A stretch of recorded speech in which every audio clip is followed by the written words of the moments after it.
Hey everyone, welcome back to the channel. Today, we're diving into a story that came straight from the depths of Reddit. I asked my best friend, someone I've known for years, a simple question. What's the scariest thing that's ever happened to you? So, get ready to dive into the unsettling tale that my best friend posted on Reddit. This is going to be a creepy one. Nate and I were at his parents' cabin in Ontario. To celebrate the start of summer, we'd both taken a week off of work and planned a 4-day vacation of nothing but hiking, biking, canoeing, and enjoying a break from our hectic lives in the city. I honestly don't remember much of the vacation itself. It was a lot of fun, sure, but we did so much of the same stuff that it's all sort of a blur.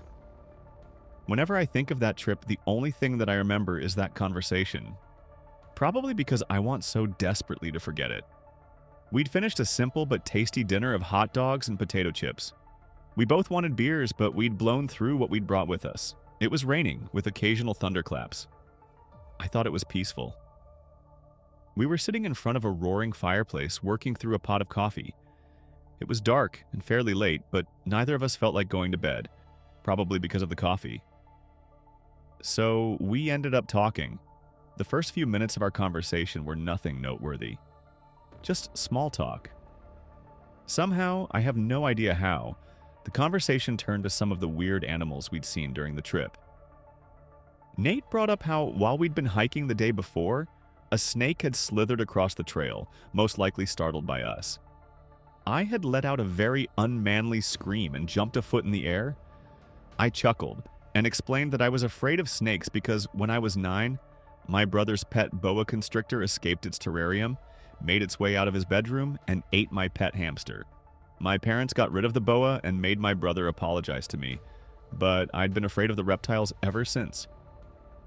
I said, without exaggeration, that walking in on that creature swallowing my still-kicking hamster was the scariest thing I ever saw. Nate looked sympathetic and handed me a cookie from the package we'd been snacking on. We were silent for a minute, listening to the rain and fire when I asked the question. What's the scariest thing that ever happened to you? Nate seemed to freeze. I wondered for a moment if he hadn't heard me. Then I noticed that his coffee cup was violently shaking. The thankfully lukewarm at that point, coffee had spilled all over his hands and onto the blanket in his lap. Nate? The sound of my voice brought him back to reality. He sucked in a quick breath and noticed that his hand and blanket were soaked in coffee. He frowned and got up, swearing at the spilled coffee. I'm sorry, I'm sorry, I didn't know you'd, freeze up like that. You don't have to tell me if you don't know. He was so blunt that it surprised me. He'd gotten rid of the ruined blanket. It was a cheap one anyway. Wiped off his hand and refilled his coffee cup. He came back and sat in his chair facing me.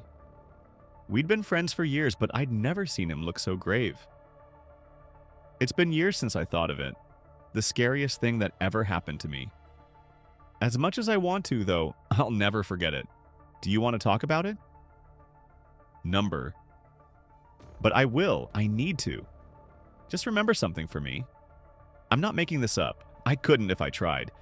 This isn't some campfire ghost story that happened to my brother's friend's sister's mailman or anything like that. I'm not making this up. Okay? I nodded. Despite his warnings, my interest had tripled. He sighed and took a long sip from his coffee. He turned and faced the fire. He didn't look at me once through the story. I asked questions and he answered every one. But he never turned away from the fire. I was 17 and feeling like I was the king of the world. I just paid for, with my parents' help, a used but nice red pickup truck. One of the prettiest girls in my school was my girlfriend. I had just gotten a letter of acceptance to my dad's alma mater. I thought things couldn't get better. To celebrate, Sabrina, my girlfriend, our friend AJ, and a lot of our friends threw a party. I don't really remember it, but it's where I first heard about the old Raindrop Inn. The Raindrop Inn? Yep, it was some old hotel back in the 1920s or 1930s. No one knew the full story, but rumor had it that the town founder had built the hotel for his wife, that it had been her dream to live in a hotel. On the opening night, however, the founder found his wife in their bedroom, fooling around with a bellboy. She screamed when she saw her husband and apparently threw herself off the balcony. The founder never set foot in the hotel again and later sold it to the highest bidder. It was open for another 20 years. During that time, 18 people died in it. Most of them committed suicide, jumping off the balcony just like the founder's wife. A maid who saw one of them jump says that the guest screamed, "Leave me alone," into the bedroom before she jumped off the balcony. When the maid checked, there was no one in the bedroom. What about the other guests? The ones that didn't commit suicide? Only 5 of the dead guests didn't. I don't remember the other 2, but there was a couple that were found tied together in a full bathtub, fully clothed, with a plugged-in TV in there with them. The other was a 5-year-old boy who just disappeared. His mother told the police that she'd tucked her son into bed and heard some terrible squealing noise after she shut the door. She described it as a sort of squeal of delight, and it wasn't from her son. She ran back in, and he was gone. No body, no blood, nothing. Apparently, that was the last straw. The owner was sick of bad publicity and closed the place down. I learned all of this the night of that party. I didn't believe it and told the guys that they told a nice ghost story. They got defensive and told me to go see it for myself if I didn't believe them. Then they told me where to find it. Everyone knew that it was just inside the forest behind the high school. I laughed it off and we continued to party, but I kept that story in my mind. The next night, Sabrina was over at my house. We were trying to watch a movie, but my little brother Pete wouldn't leave us alone. He kept saying that it was his turn for the TV, that he was going to tell Mom if we didn't hand over the remote. "Do you have a little brother?" I nodded. Then you probably know how I felt. I finally threw the remote down on the couch and went onto the porch with Sabrina. We were talking. She was suggesting we go to her house to watch the movie. I forget what exactly we were talking about. Anyway, my mom walks out of the house and tells me that she needs to run out for a few hours. She was a vet, and some butthole, her words not mine, had run over a dog. She told me I was in charge and asked Sabrina if she wanted a ride home. She said no, that we were going to finish our movie. Mom told me she'd be home by 1 a.m., reminded me to watch Pete, and left. I told Sabrina that if Pete was going to be a pain and hog the TV all night, then I didn't really want to stay home. It was a Friday night, not to mention the start of summer. I told her that we should do something exciting, something cool. She asked me what I wanted to do. At that point, it was 8 at night and a few places were closed. I thought for a second before I remembered the night before. I asked her if she had heard about the Raindrop Inn. Surprisingly, she hadn't. I told her what the guys had told me the night before. She listened, but asked when I was done why I brought it up. I told her that I wanted to go see it. She laughed at me. Very funny. I told her I was serious. If it was as close as the guys at the party had said, then we could be there and back before my mom got home. She was quiet for a second, then started to look excited. She'd always had a bit of a fascination with urban legends, and I knew that it wouldn't take much convincing to get her to go to the old hotel. But then her face fell again. "You have to watch your brother, remember? There's no way that he wouldn't tell your mom." I cursed under my breath. She was right. If Pete knew what we were doing, he'd want to come. The kid had read every Goosebumps book twice and loved scary stuff. If he came, he'd ruin the fun, and if we left, he'd tell Mom. Then I had an idea. When I was a kid, my dad got Pete and I into collecting those little Hot Wheels cars. I kept up my collection even in my teens and had about 300 by that night. Pete had less than half of that, and he was seriously jealous of my collection. I'd even caught him in my room once or twice trying to steal the more impressive models. I told Sabrina that I knew what to do and went inside. Pete had turned the TV to one of those kids' channels and got mad when I paused it, but he heard me out. I told him that I would give him 50 of the cars from my collection, his choice if he didn't tell Mom about Sabrina and I going out for a while. He agreed, but asked where we were going. Just someplace some friends at school told me about. He seemed suspicious, but nodded. He then turned back to the TV and pulled his favorite red baseball cap down to his eyebrows, signaling that the conversation was over. I went up to my room to grab a flashlight and a jacket. When I came downstairs, the TV was off and Pete was gone. I assumed that he'd gone to his room and went back to the porch. Sabrina was annoyed that I'd taken so long, but then smiled and said she wanted to go. I turned towards my truck and was halfway to the driveway when Sabrina told me to turn around. I'd left the front door open. I pulled my key from my pocket, shut the door, and locked it. But I was confused. I was sure I'd locked the door on my way out the first time, hadn't I? I shook it off and went to the car with Sabrina. It was barely 5 minutes from our house to the high school, but we wasted 10 driving around, looking for the old, unkempt road that allegedly led to the raindrop.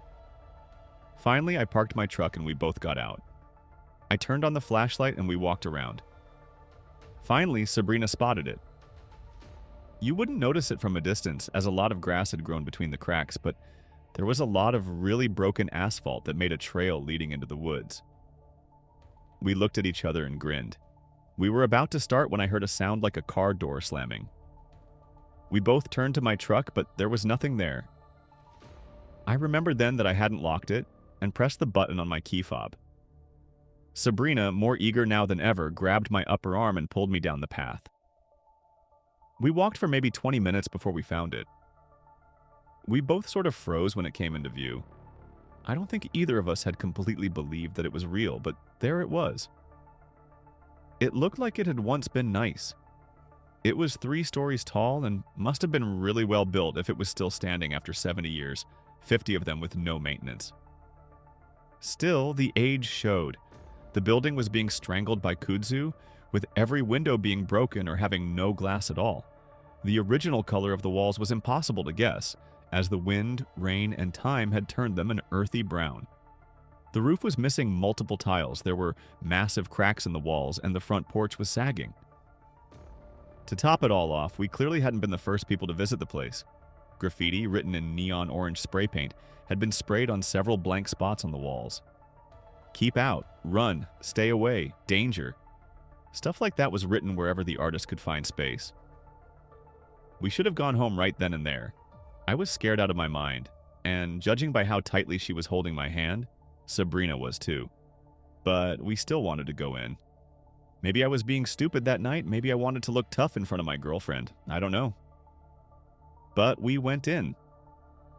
The hotel was even creepier inside. At first glance, I thought it looked more like an old barn than an old hotel. Then, as my eyes adjusted to the dark, I saw that yes, it had been a hotel. There was the front desk, covered in mouse turds. There was the lobby bell, so rusty that it would never ring again. The half-eaten couch, lopsided love seat, and upside-down chair had been the sitting area in the lobby. There was even a luggage cart buried under so many dusty cobwebs that it looked like a sheer white curtain had been draped over it. From holes in the ceiling, moonlight illuminated the room. "Well, this is inviting," Sabrina whispered. "You scared?" I whispered back, hoping she would say yes so that we could leave. "No," she responded, still whispering. I knew she was lying. You don't bury your fingernails into someone's shoulder if you're relaxed. "Are you scared?" "No," I lied. "Why are we whispering?" "I don't know," she said, speaking normally. "Do you want to try and go upstairs?" I did not. What I wanted was to get out of there, make a beeline for the truck, go home, and wrestle the TV remote from Pete. But I didn't want my girlfriend to think I was a wimp. So I tried to look brave and nodded. The stairs were in surprisingly good shape, considering the state of the rest of the hotel.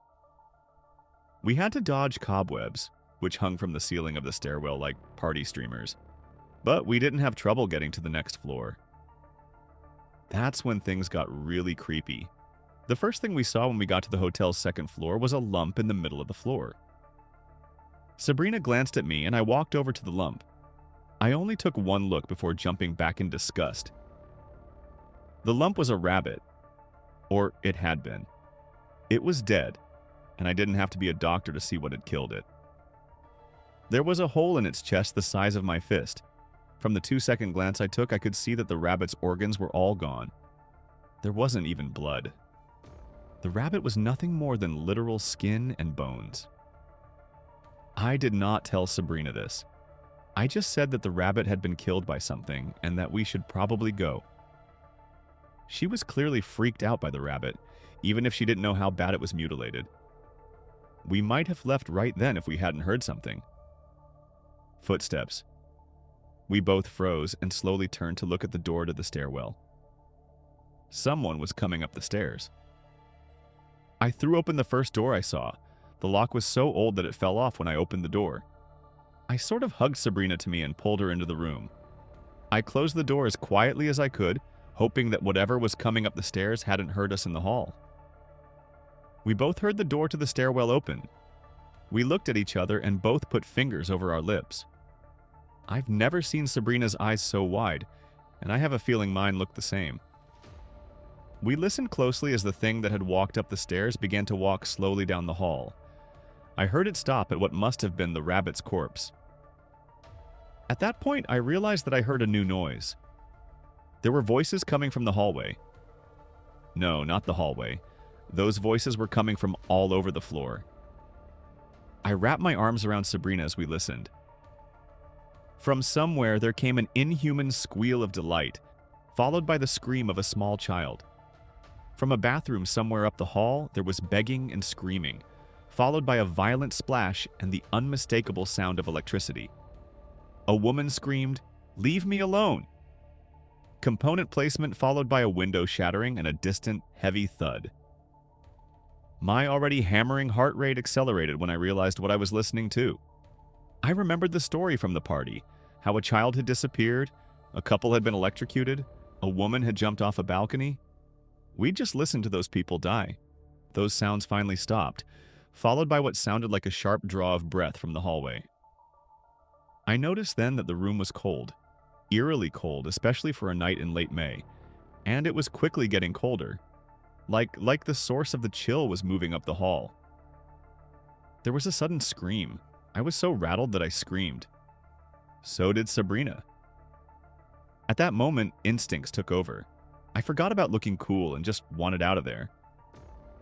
I grabbed Sabrina's hand and charged through the door like a fullback. It was so old that I actually knocked it off of its hinges as I ran. I caught a glimpse of some shapeless white thing. I didn't look any longer than that and charged for the door to the stairwell. Considering how fast I was running, I'm amazed that neither of us hurt ourselves as he rocketed downstairs. Despite my panic, I noticed something in the lobby I hadn't before. There was a pile in the corner, a pile of limp, furry bodies. They all had holes in them. At that point, I didn't want to see anymore. Still holding Sabrina's hand, I sprinted across the lobby, flew out the front door, and tripped on the porch. We both landed face down on the forest floor. I didn't know or care if I was hurt.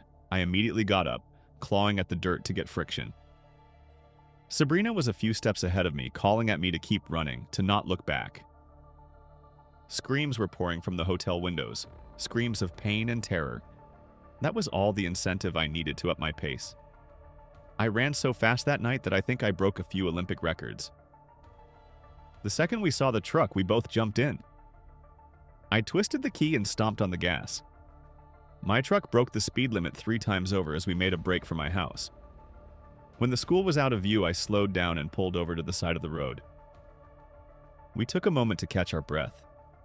Sabrina was crying. She'd been so scared.